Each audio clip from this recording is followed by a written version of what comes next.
The first time I saw something that made me truly doubt Mia Carter, it wasn't during some late-night phone call or suspicious text.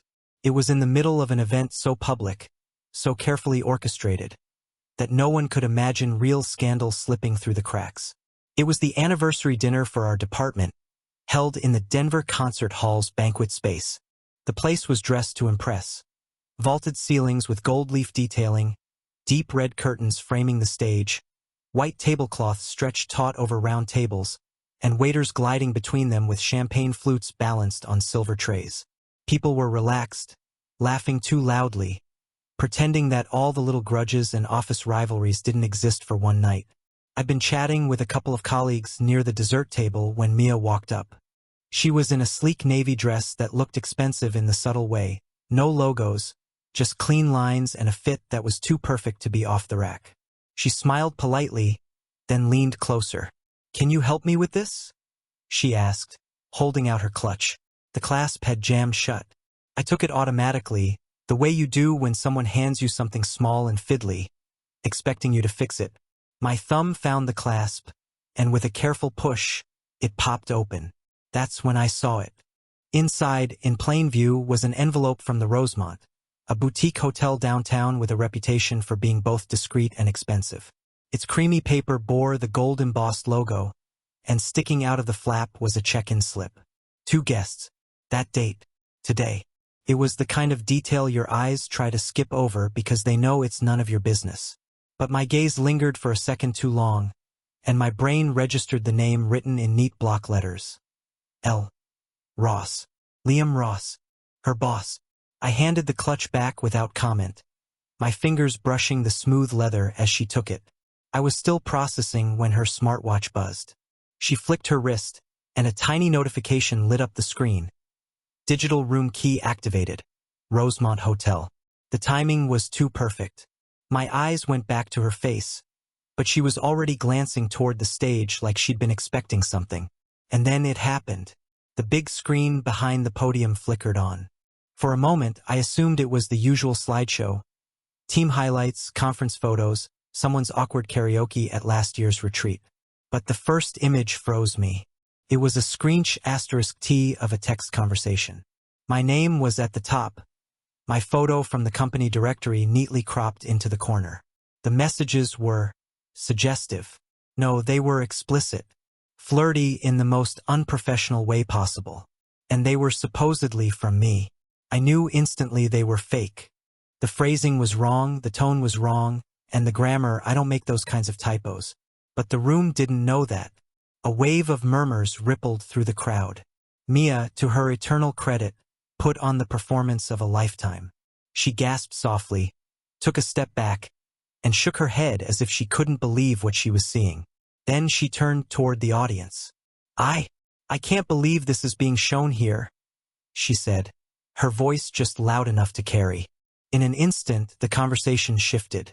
No one was thinking about the envelope I'd seen in her clutch, or the name Liam Ross printed on a bar receipt peeking out from behind it. They were thinking about me. About the man on the screen sending wildly inappropriate messages to a female colleague. A few people glanced in my direction. Others stared outright. My chest tightened. The slideshow continued, cycling through several more fabricated *TS. All had my name, my photo, and conversations that never happened. The timestamps were carefully chosen to look like they spanned weeks, maybe months. It was polished work. Whoever made these didn't just slap it together. They'd planned. And that was when it hit me. This wasn't just an unlucky coincidence. It was a setup. The timing, the props, the performance, all too precise. Mia put her hand to her chest, eyes glassy with what she wanted people to read as embarrassment. "I'd rather not address this now," she murmured, stepping toward the edge of the stage. Several people followed her with concerned expressions, murmuring their support. I could have spoken up. I could have demanded the presentation be stopped, told everyone this was fabricated, asked for IT to trace the files. But in that moment I realized something. There was no winning if I played their game here, in this room. Every protest would sound like defensiveness. Every word would dig the hole deeper. So I stayed quiet. I reached into my pocket, took out a small folded note I'd written earlier in the evening. Not for this, but for reasons I couldn't fully explain yet even to myself, and slid it under the base of Mia's wine glass as I passed her table. Her attention was elsewhere, still milking the scandal for sympathy. She didn't notice. I didn't collect my coat from the rack by the door. I didn't take my bag or finish my drink. I just walked out of the hall into the cool night air. Behind me, the music swelled back up, a cover band shifting the mood back toward celebration. But the whispers would last longer than the songs. As I crossed the street, the lights of the concert hall glowed in my peripheral vision. I knew I'd just been maneuvered into the role of the villain in someone else's story. But the thing about being cast as the villain is, if you're patient enough, you can write the ending yourself. On the drive home from the concert hall, the city looked like a film set built to trick me into calm. Stoplights blinking even-tempered reds, storefronts closing with a sigh, snow edging the curb like frosting. My phone kept lighting up in the cup holder. Missed call, unknown number, group chat, wild slideshow LOL, a message from a colleague. You okay, man? I put the screen face down and listened to the heater rattle. When the first rush of anger cooled, a slower, heavier feeling slid in behind it. Not shock, recognition.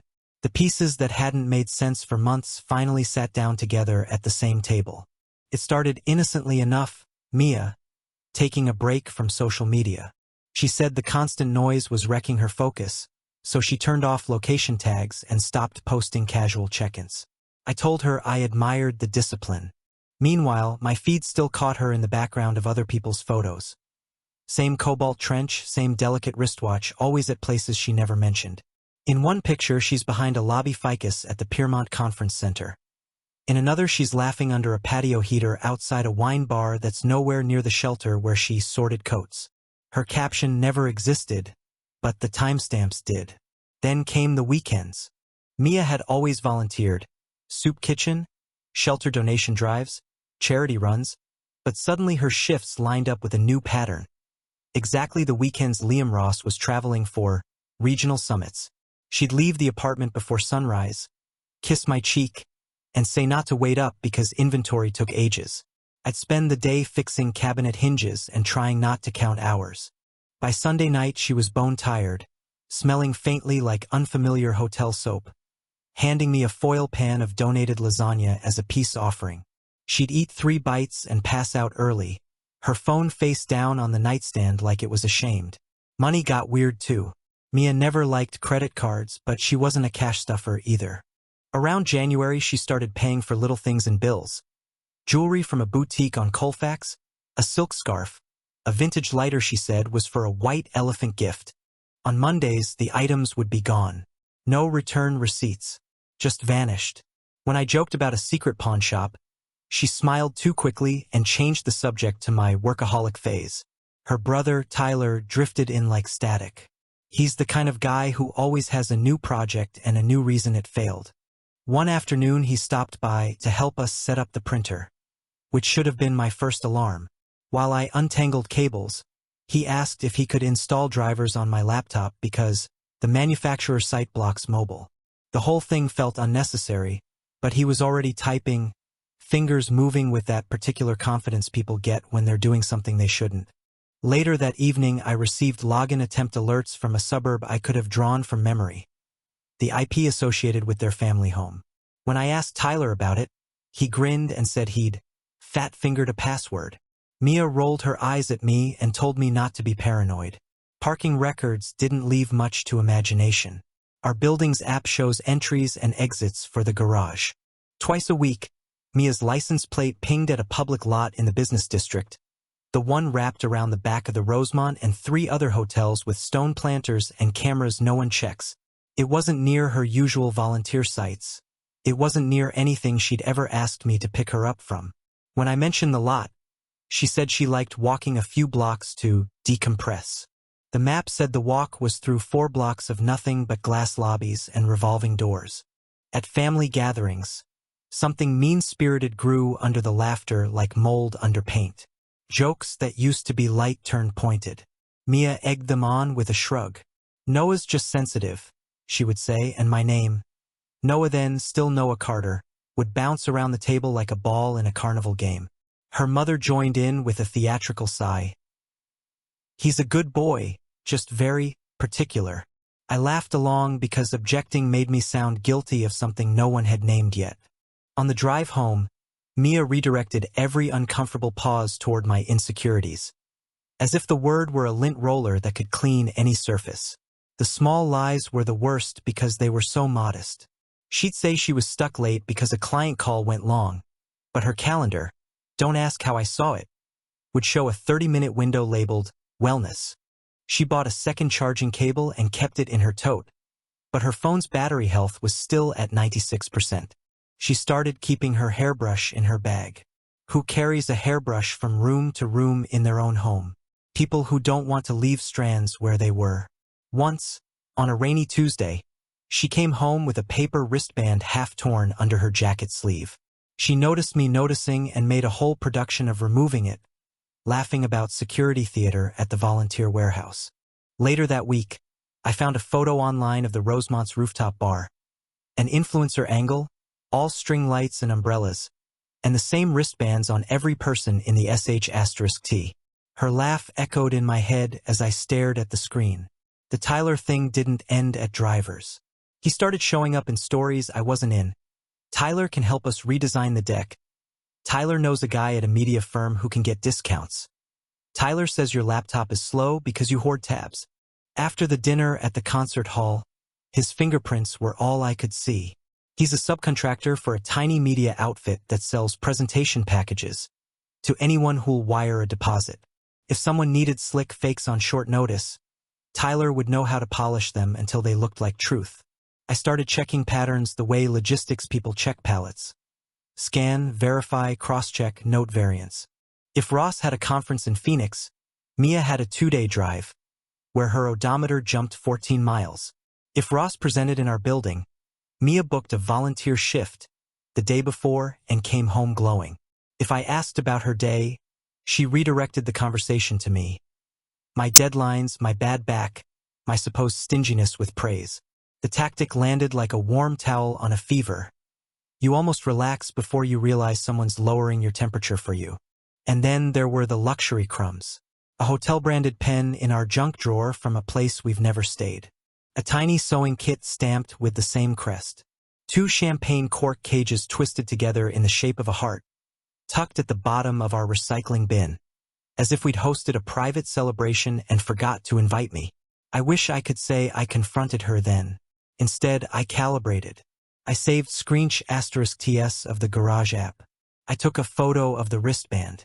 I forwarded the login alerts to a folder with Tyler's name on it. I copied down license plate numbers from the business district lot and matched them to vendors. I told myself I was being thorough, not paranoid.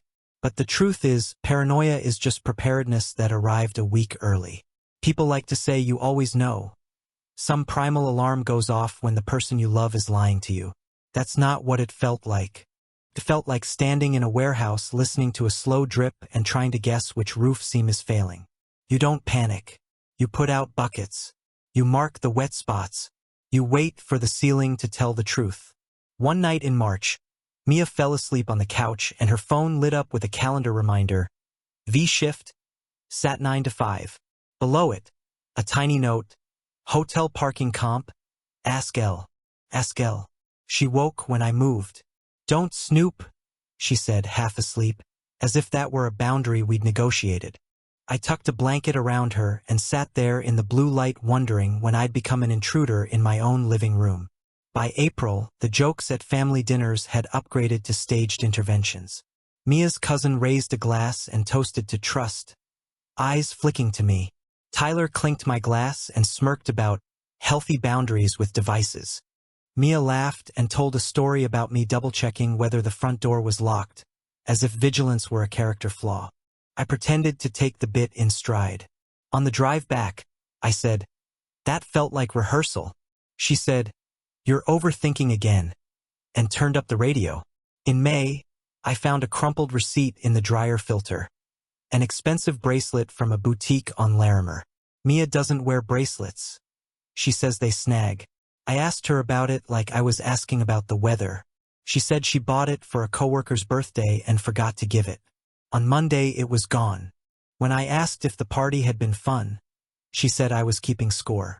The last small thing before the big, ugly thing at the concert hall was a laugh. We were sitting on the couch, some cooking show babbling in the background, and Mia's phone buzzed. She read the message, held the phone to her chest, and laughed in a way I hadn't heard in months. Low, private, relieved. What? I asked, smiling because I wanted to be in on it. Just a meme, she said, turning the screen down. The laugh stayed in the air after the word meme left her mouth, and it did not belong to me. Looking back, I see what that laugh was. Not cruelty, not even excitement, but the sound of someone rehearsing a new life while the old one is still in the room. I drove home from the concert hall with that laugh threading through all the artifacts. The hotel envelope, the digital key, the receipts with initials, the garage pings, Tyler's convenient drivers, the family's jokes, the missing bracelet, the wristband, the smell of a soap we don't own. None of them proved anything alone. Together, they made a chorus. By the time I pulled into our spot, the heater had stopped rattling and the phone had stopped buzzing. Snow had begged *N to powder the hood, soft and uncommitted. I sat there a minute longer, counting my breath and letting the shape harden. I had been the butt of a joke in a room full of people who poured another drink and pretended not to enjoy the spectacle. Fine, let them enjoy it. While they laughed, I was busy remembering. I was busy adding. Because if the night at the concert hall was the first time Mia tried to blind me, those months before were the lamp she'd already dimmed. All I had to do now was flip the breaker and see what crawled when the lights came back on. I saved it, labeled it, and waited for the ceiling to speak. When I got home from that night at the concert hall, I didn't pour a drink or pace the kitchen.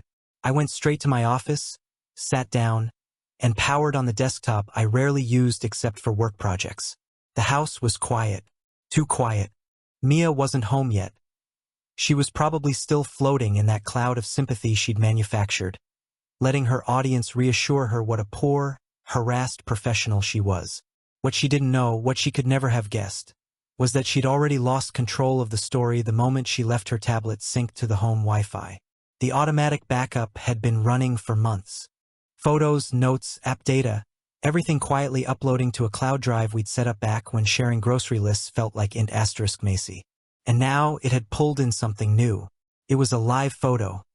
That little 3-second clip Apple thinks is cute but mostly just catches you blinking. Only this one was taken in a hotel room I didn't recognize.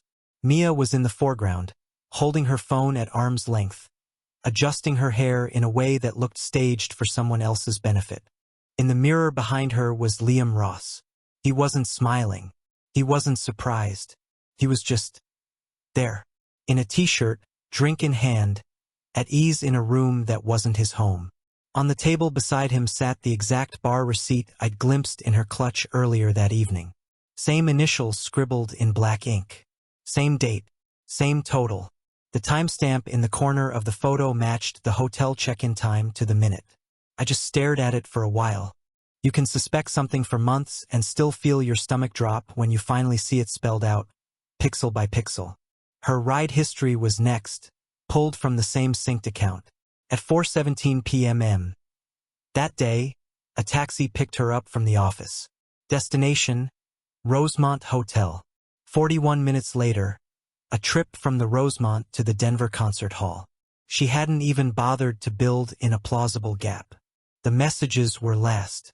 In her messaging app folder, the chat threads were there in plain text, no encryption, no deletion. It was all there. Hotel bookings under her name, regular midweek meetups, checking in texts from Ross that weren't about project timelines. They'd been meeting for months, sometimes twice a week, sometimes in other cities. There was no gray area, no room for interpretation. I didn't rage. I didn't slam anything or start drafting a speech.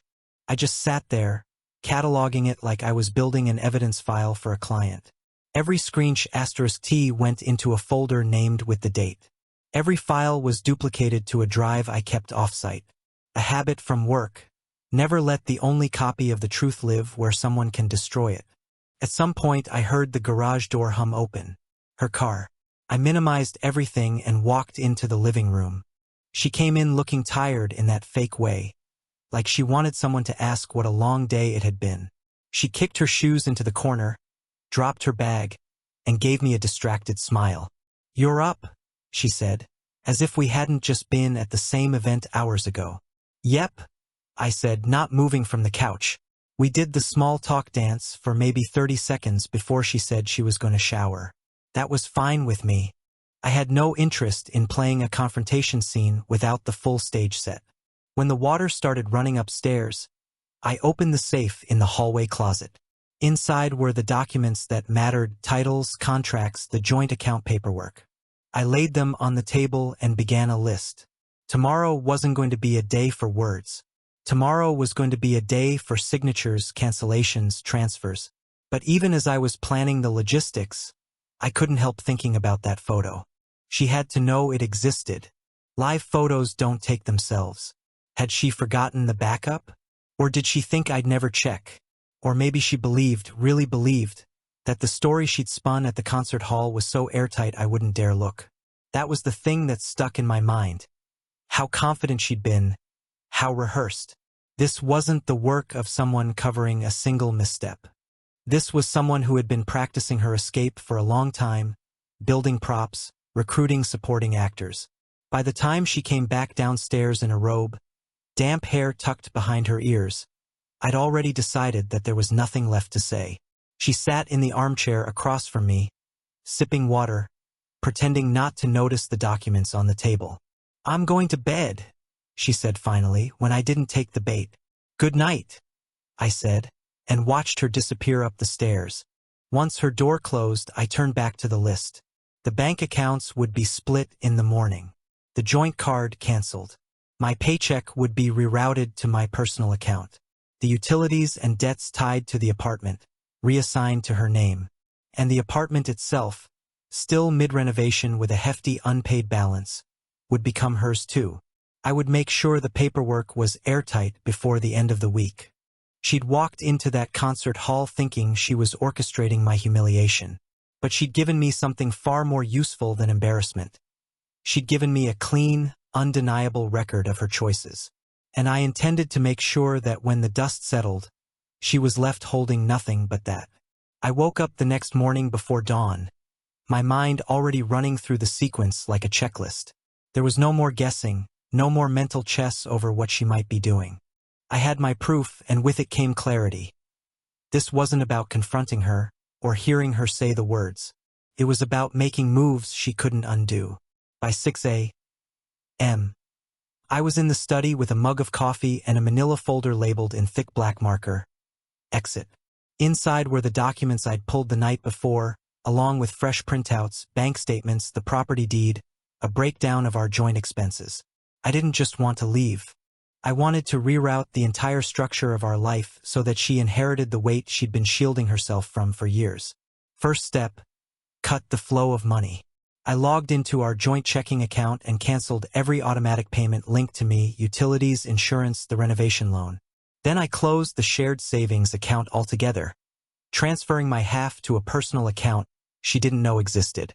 I left the checking open, but emptied my share down to the penny. Second step, undo the "we" on paper. Our suburban apartment was technically under both our names, but the renovation loan, unpaid and steep, was one we'd both signed for. I called the lender and filed the paperwork to transfer responsibility entirely to her. The property taxes too. I take my name off both by the end of the day. Let her explain to the county why she suddenly owed 6 months of back payments. It wasn't spite. It was symmetry. She'd spent months constructing an image of me as the one to blame. Paranoid, untrustworthy, unstable. I was simply adjusting the frame so that, when people looked, they saw the picture she'd actually painted. The lawyer's office opened at 8. I was there by 8:05. His name was Patel. A quiet, efficient man with the kind of calm that comes from decades of cleaning up other people's messes. I slid the folder across his desk and told him I wanted everything. Financial separation, property transfer, a clean break. Done quietly but legally airtight. As he flipped through the documents, I mentioned the incident at the concert hall. I showed him the metadata from the slideshow, The fake **TS. They had been compiled on a laptop registered to Tyler Carter and uploaded from an IP address traced to their family home. Patel's eyebrows lifted slightly, but he didn't interrupt. He just kept nodding as if checking boxes in his mind. "That," he said finally, tapping the metadata report, "is corporate harassment. Defamation, too, depending on the audience size. Her employer will be very interested in this." "I'm counting on it," I said. By noon, the letters were sent. One to her company's compliance department, attaching the evidence packet.